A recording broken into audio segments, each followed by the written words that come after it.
जगतः पितरौ वन्दे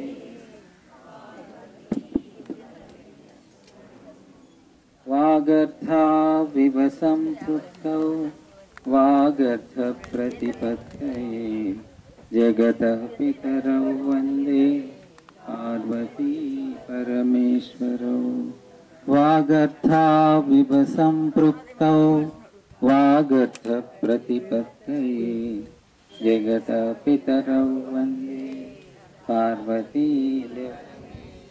గురుగీత బుక్స్ లేవండి కింద శ్రీ సమంచితమవ్యయం పరమప్రకాశమగోచరం భేదవర్జితమప్రమేయమనంతమాద్యమకల్మషం నిర్మలం నిగమాంతమత్వమప్రతర్క్యమబోధకం प्रातरेव हि मानसे गुरुपादुकाद्वयमाश्रये प्रातरेव हि मानसे गुरुपादुकाद्वयमाश्रये नादबिन्दुकलात्मकं दशनादभेदविनोदकं मन्त्रराशिराजितं निजमण्डलान्तरभासितं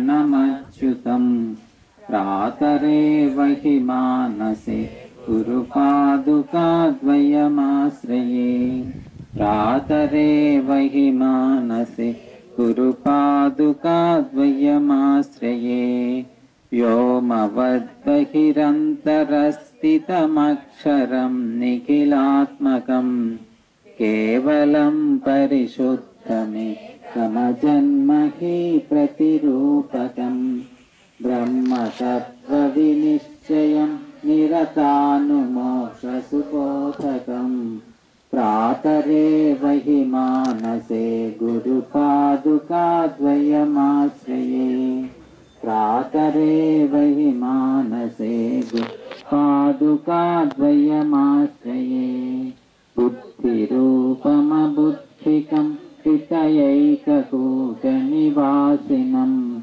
निश्चलं निखिल प्रकाशकनिर्मलं निजमूलकं पश्चिमान्तरखेलनं निजशुद्धसंयमिगोचरं प्रातरेव हि मानसे गुरुपादुकाद्वयमाश्रये प्रातरेव हि गुरुपादुकाद्वयमाश्रये हृद्गतं विमलं मनोज्ञविभासितं परमाणुकं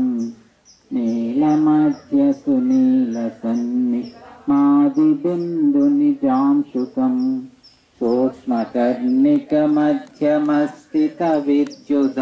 सूक्ष्मकर्णिकमध्यमस्थितविद्युदादिविभासितं प्रातरेव हि मानसे गुरुपादुकाद्वयमाश्रये प्रातरेव हि मानसे गुरुपादुकाद्वयमाश्रये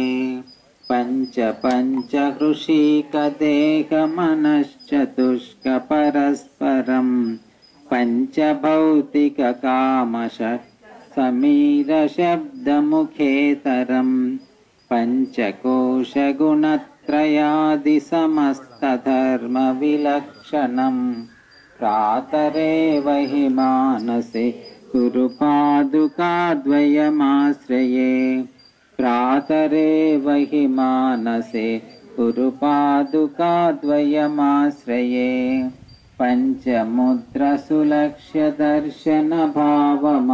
पञ्चमुद्रसुलक्ष्यदर्शनभावमात्रनिरूपणं विद्युदादिदगद्दगे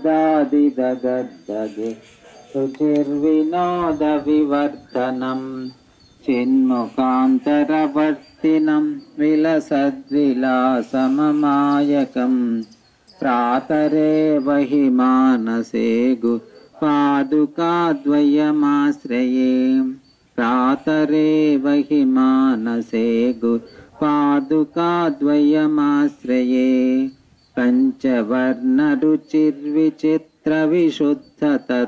पञ्चवर्णरुचिर्विचित्रविशुद्धतत्त्वविचारणं चन्द्रसूर्यचिदग्निमण्डितं घनचिन्मयं चित्कलापरिपूर्णमन्तचित्समाधिनिरीक्षणं प्रातरेव हि मानसे गुरुपादुकाद्वयमाश्रये प्रातरेव हि मानसे गुरुपादुकाद्वयमाश्रये हंसचारमखण्डनादमनेकवर्णमरूपकं शब्दजालमयं चराचरजन्तुदेहनिवासिनं चक्रराजमनाहतोद्भवमेकवर्णमतः परं प्रातरेव हि मानसे गुरुपादुकाद्वयमाश्रये प्रातरेव हि मानसे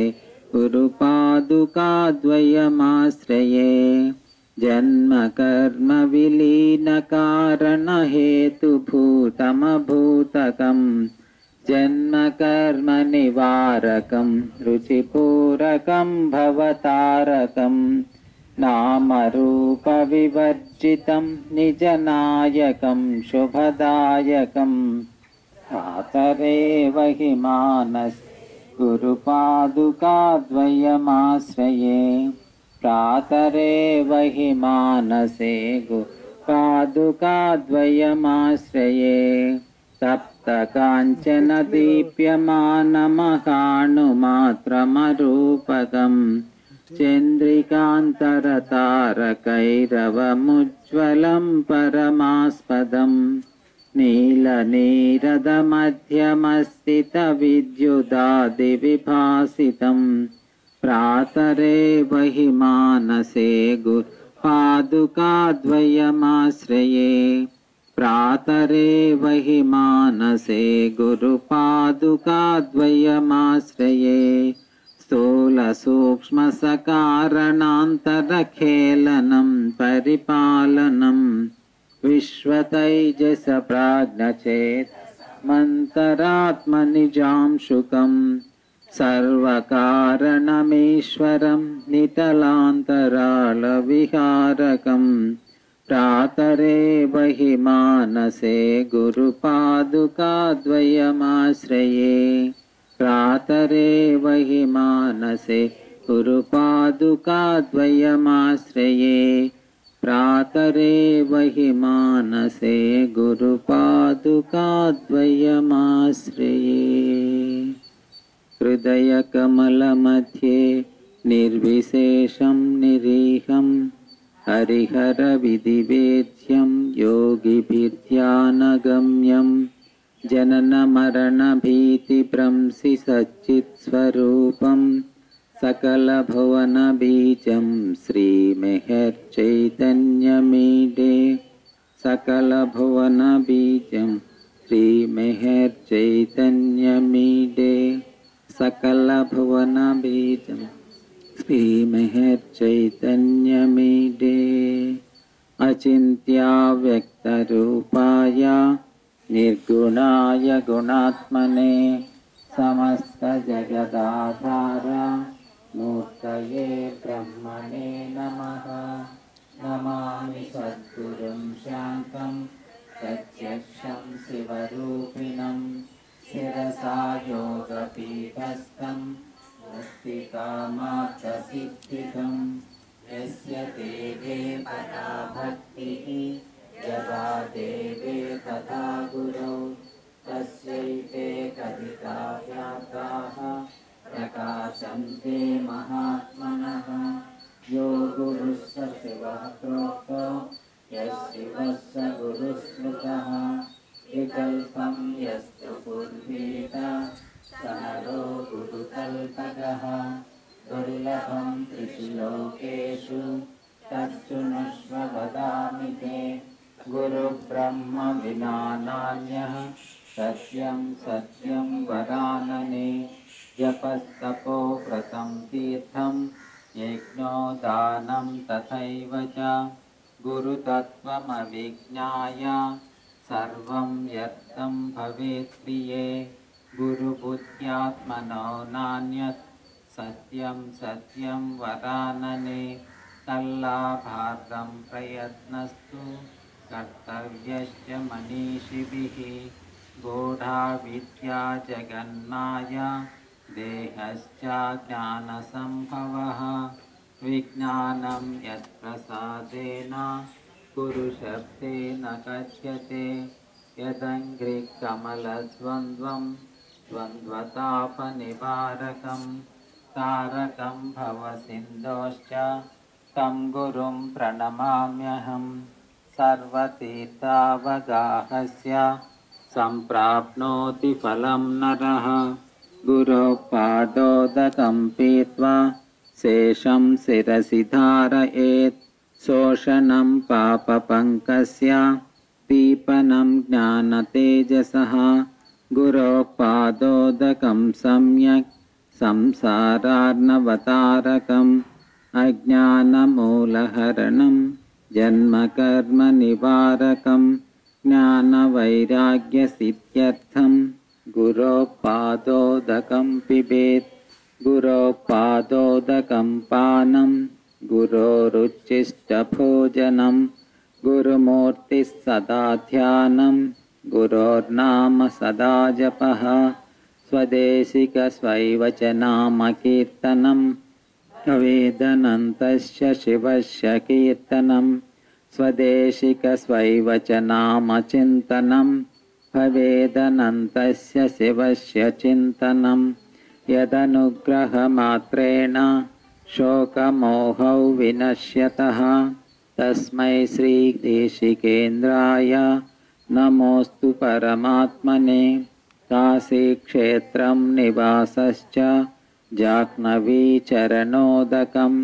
गुरुर्विश्वेश्वरः साक्षात् तारकं ब्रह्मनिश्चयं गुरुसेवा गया प्रोक्ता देहस्य दक्षयो वटः तत्पादं विष्णुपादं स्यात् तत्र दत्तमनन्तकं गुरुमूर्तिं स्मरेन्नित्यं गुरोर्नाम सदा जपेत् गुरोराज्ञां प्रकुर्वीत गुरोरन्यन्न भावयेत् गुरुभक्ते स्थितं ब्रह्म प्राप्यते तत्प्रसादतः गुरोर्ध्यानं सदा कुर्यात् पुरुषं स्वैरिणीयथा अनन्याश्चिन्तयन्तो ये सुलभं परमं सुखं तस्मात् सर्वप्रयत्नेन गुरोराराधनं कुरु उकारश्चान्धकारो हि ऋकारस्तेजमुच्यते अज्ञानग्रासकं ब्रह्म गुरुरेव न संशयः गुकारश्चान्धकारोऽस्तु ऋकारस्तन्निरोधकृत् अन्धकारविनाशित्वात् गुरुरित्यभिधीयते गुकारो भवरोगस्यात् ऋकारस्तन्निरोधकृत् भवरोगहरत्वाच्च गुरुरित्यभिधीयते गुकारश्च गुणातीतो रूपातीतो ऋकारकः गुणरूपविहीनत्वा गुरुरित्यभिधीयते गुकारः प्रथमो वर्णो मायादिगुणभासकः ऋकारोऽस्ति परं ब्रह्म मायाभ्रान्तिविमोचकं शरीरमिन्द्रियं प्राणम् अर्धस्वजनबान्धवान्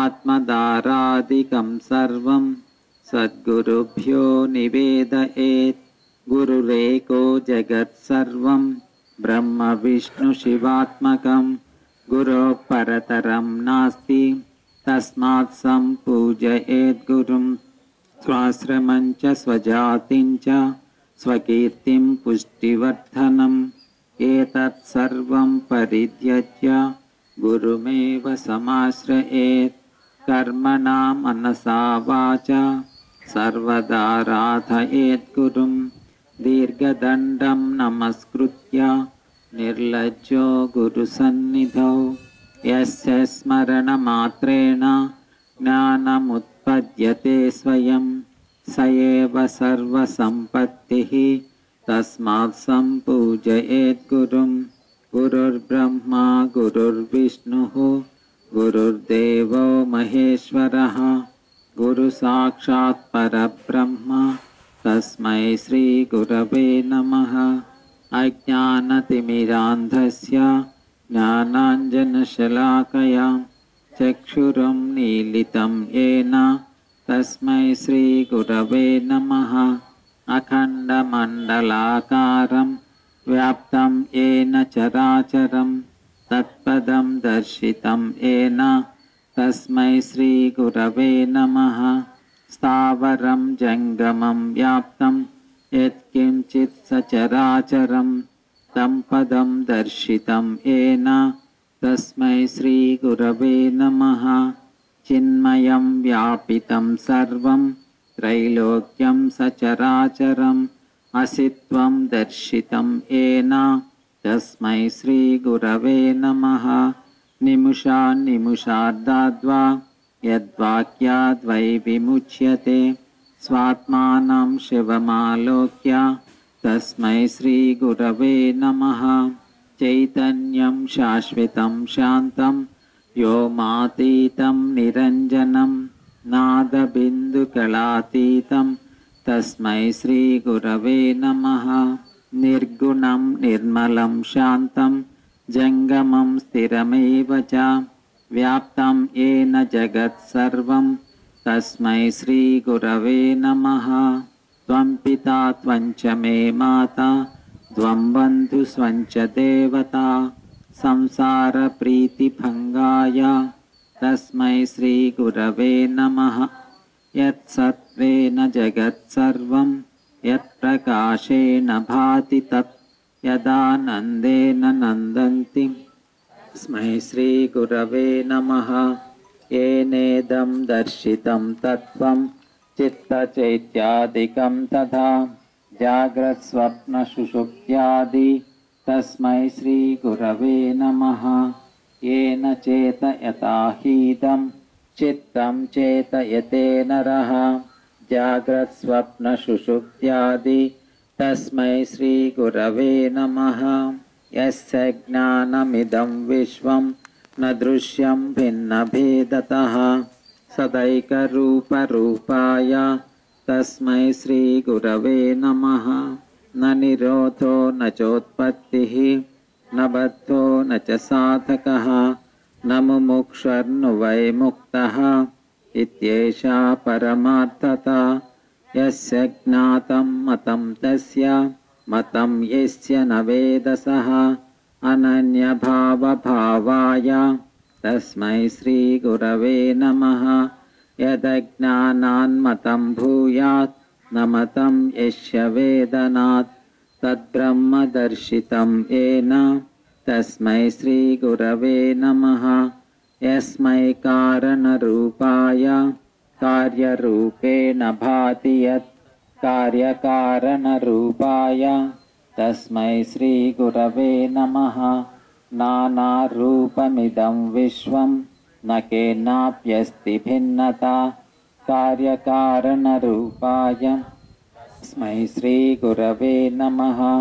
ज्ञानशक्तिसमारूढा तत्त्वमाला विभूषिणे भुक्तिमुक्तिप्रदात्रे च तस्मै श्रीगुरवे नमः। अनेकजन्मसम्प्राप्त कर्मबन्धविदाहिने ज्ञानानलप्रभावेन तस्मै श्रीगुरवे नमः।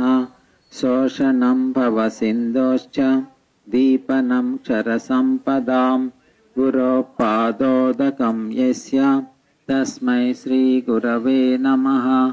मन्नादश्रीजगन्नाथो मद्गुरुः श्रीजगद्गुरुः ममात्मा सर्वभूतात्मा तस्मै श्रीगुरवे नमः। गुरुरादिरनादिश्च गुरुः परमदैवतं गुरुमन्त्रसमो नास्ति तस्मै श्रीगुरवे नमः। एक एव परो बन्धुः विषमे समुपस्थिते गुरुः सकलधर्मात्मा तस्मै श्रीगुरवे नमः। गुरुमध्ये स्थितं विश्वं विश्वमध्ये स्थितो गुरुः गुरुर्विश्वं न चान्योऽस्ति तस्मै श्रीगुरवे नमः। भवारण्यप्रविष्टस्य दिग्मोहभ्रान्तचेतसः येन सन्दर्शितः पन्दाः तस्मै श्रीगुरवे नमः। तापत्रयाग्नितप्तानाम् अशान्तप्राणिनां मुदे गुरुरेव परा गङ्गा तस्मै श्रीगुरवे नमः। हेतवे जगतामेव संसारार्णवसेतवे प्रभवे सर्वविद्यानां शम्भवे गुरवे नमः। ध्यानमूलं गुरोर्मूर्तिः पूजामूलं गुरोपरं मन्त्रमूलं गुरोर्वाक्यं मोक्षमूलं गुरोकृपा। न गुरोरधिकं तत्त्वं न गुरोरधिकं तपः न गुरोरधिकं ज्ञानं तस्मै श्रीगुरवे नमः। सप्तसागरपर्यन्त तीर्थस्नानफलं तु यत् गुरोः पादोदबिन्दोश्च सहस्रांशेन तत्फलं।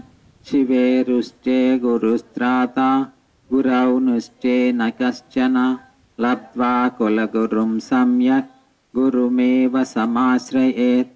वन्दे गुरुपदद्वन्द्वम् अवाङ्मानसगोचरं श्वेतरक्तप्रभाभिन्नं शिवशक्त्यात्मकं परम्। अत्रिनेत्रशिवः साक्षात् द्विबाहुश्च हरिस्मृतः यो चतुर्वदनो ब्रह्मा श्रीगुरुकदितप्रिये। ईश्वरो गुरुरात्मेति मूर्तिभेदविभागिने व्योमवद्व्याप्तदेहाय दक्षिणामूर्तये नमः। कुलानां कुलकोटीनां तारकस्तत्र तत्क्षणात् अतस्तं सद्गुरुं ज्ञात्वा त्रिकालमभिवादयेत्। ज्ञानं विना मुक्तिपदं लभ्यते गुरुभक्तितः गुरोः समानतो नान्यत् साधनं गुरुमार्गिणां। यस्मात् परतरं नास्ति नेति नेतीति वै श्रुतिः। मनसा वचसा चैव सत्यमाराधयेत् गुरुं।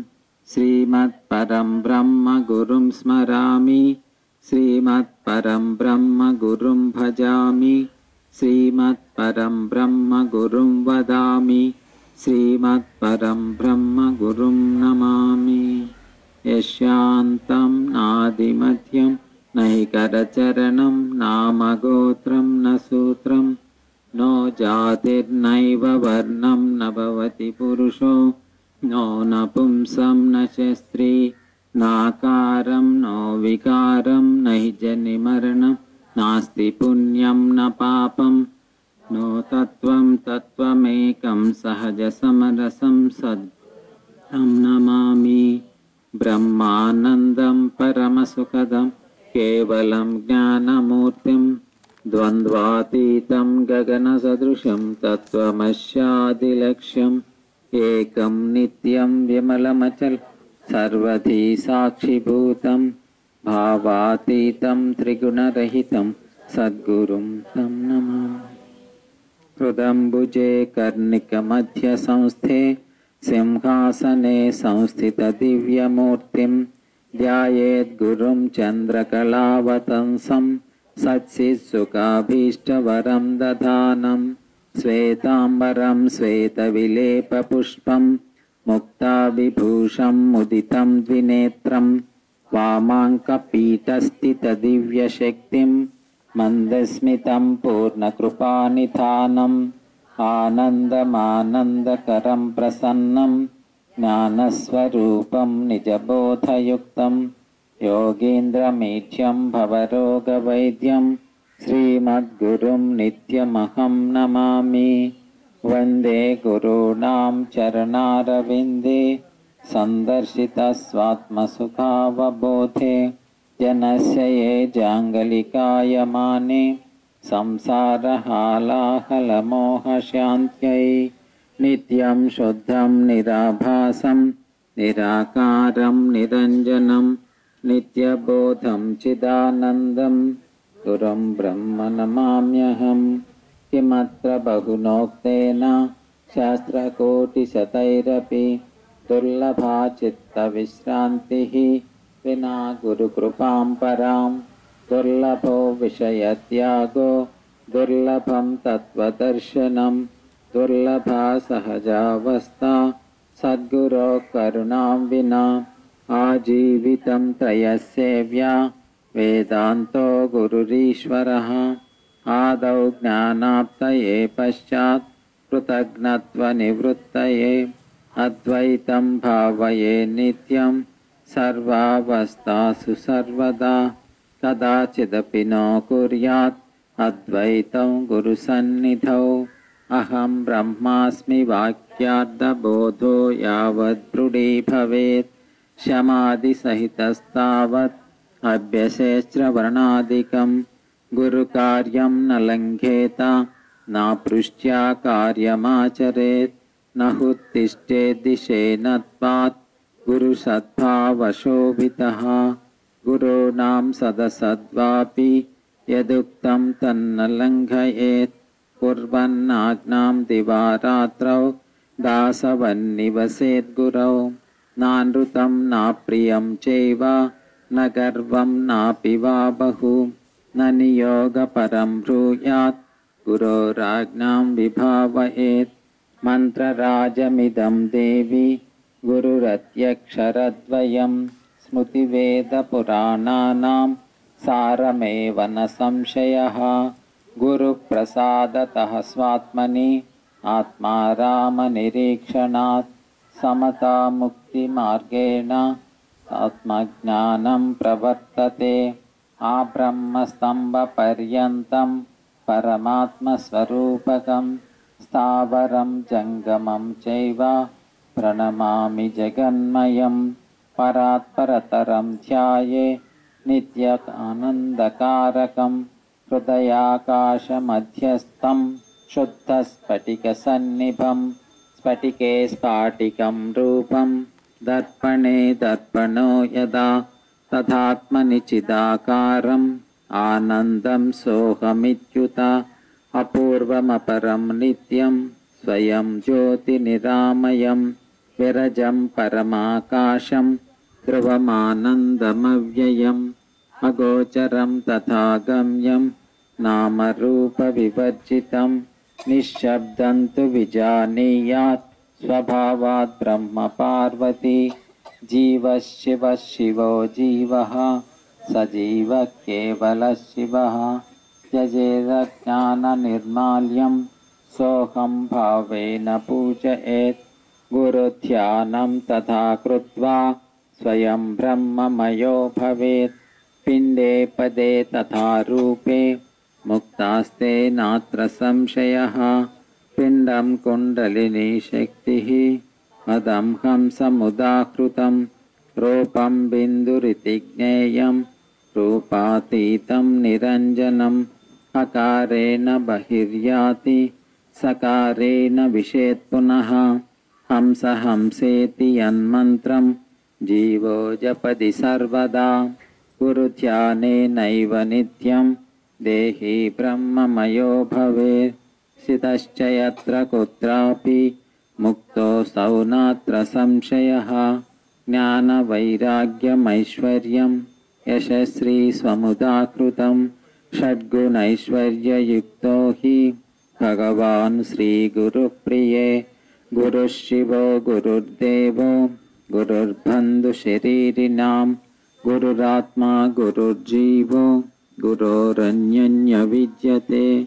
एकाकी निःस्पृहश्चान्ता चिन्तासूया विवर्जितः। बाल्यभावेन यो भाति ब्रह्मज्ञानी स उच्यते। न सुखं वेदशास्त्रेषु न सुखं मन्त्रयन्त्रके। गुरो प्रसादादन्यत्र सुखं नास्ति महीतले।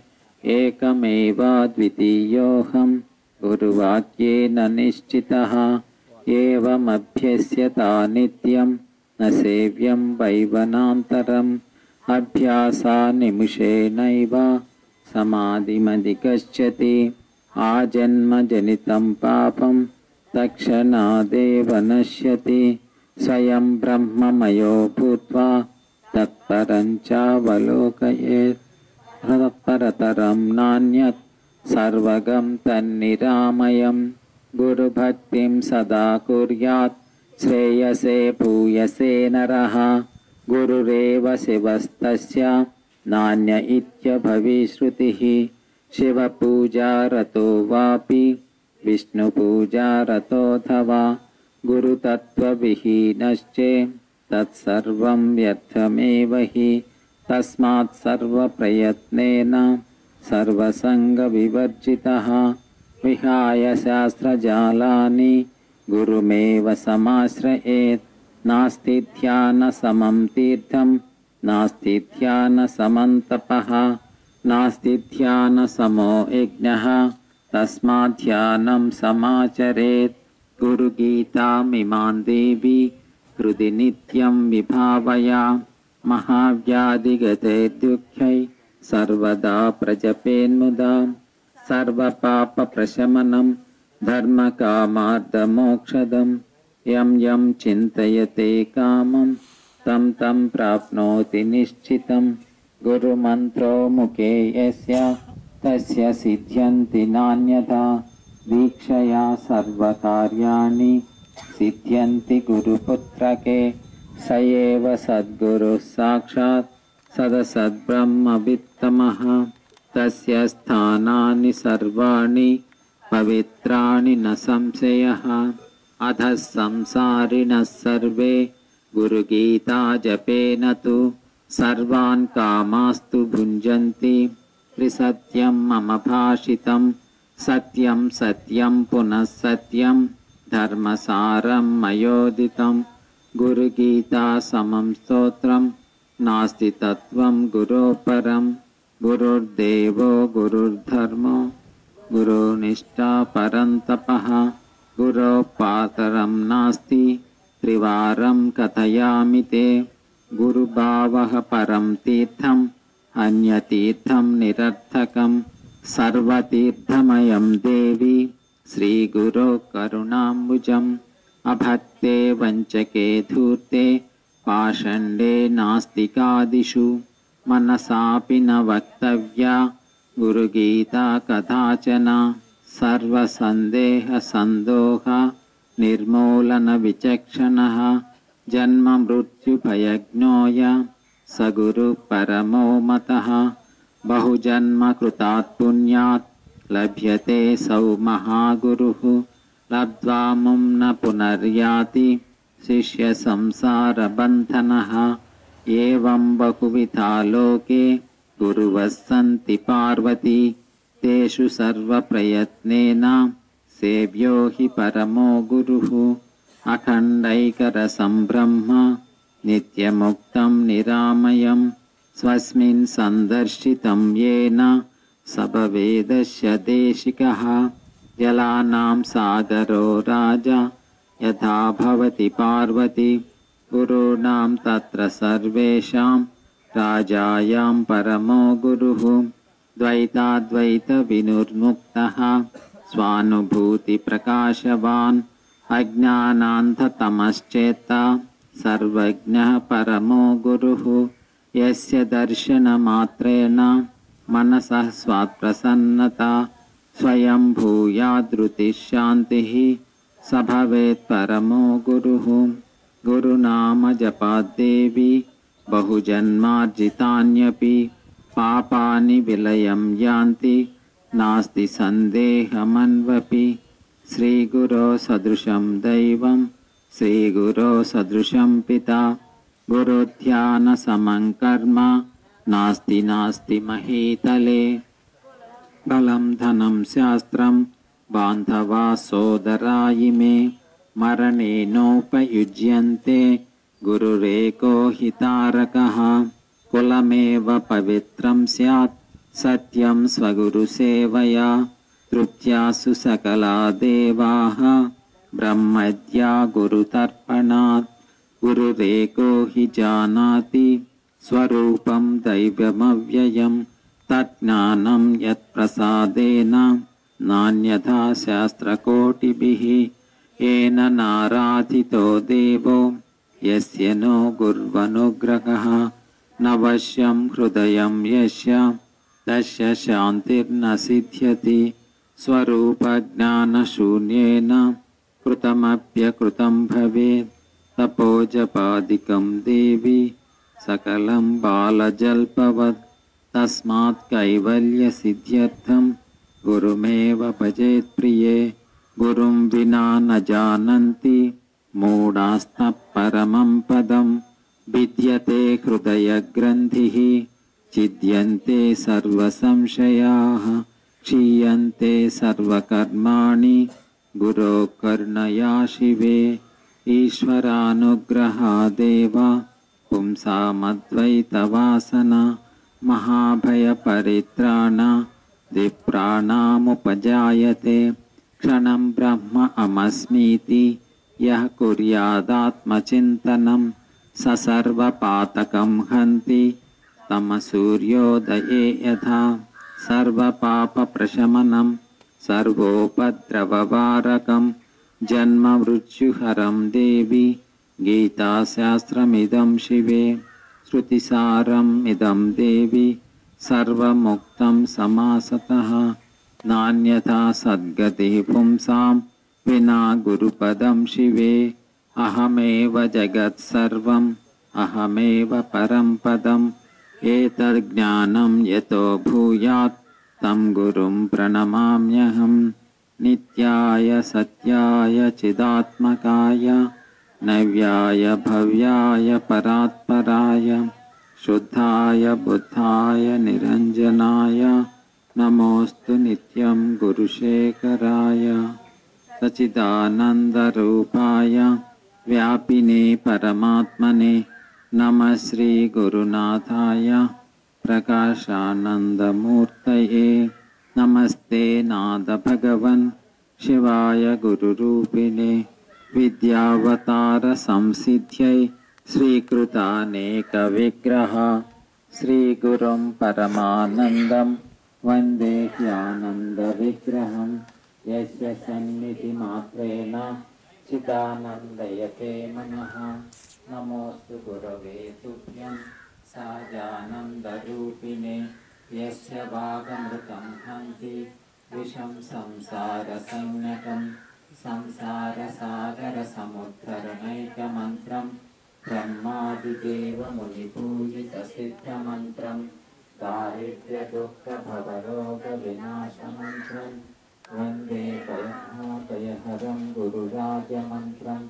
सप्तकोटिमहामन्त्राः चित्तविभ्रमकारकाः एक एव महामन्त्रो गुरुरित्यक्षरद्वयं गुरुतत्त्वमिदं देहि सर्वमुक्तं समासतः रहस्यमिदमव्यक्तं न वदेतस्य कस्यचित् गुरुगीतामिमां देवी भवदुःखविनाशिनी गुरुदीक्षाविहीनस्य पुरतो न पठेत् क्वचित् रहस्यमत्यन्तरहस्यमेतत् न पापिना लभ्यमिदं महेश्वरी अनेकजन्मार्जितपुण्यपाकात् गुरोस्तु तत्त्वं लभते मनुष्यः तस्मात् परतरं नास्ति गुरुमेव सदा भजे गुरुं विना न जीवामि गुरुं ब्रह्म नमाम्यहं गुरुरेव परं ब्रह्म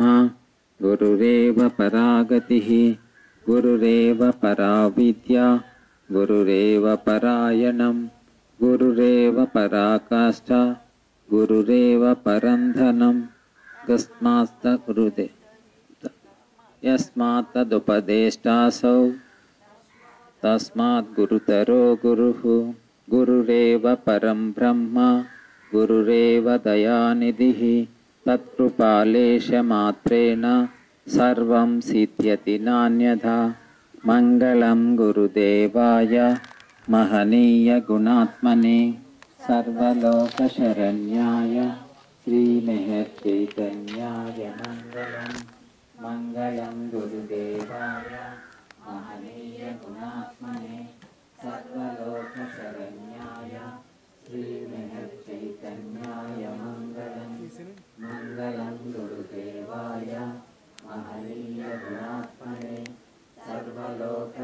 चैतन्याय श्री मेहर चैतन्याय मंगलम। मातृश्री मेहर गायत्री देवी समेत सद्गुरु श्री मेहर चैतन्य जी महाराज की जय। मातृश्री मेहर गायत्री देवी समेत सद्गुरु श्री मेहर चैतन्य जी महाराज। मातृश्री मेहर गायत्री देवी समेत सद्गुरु श्री महाराज की जय।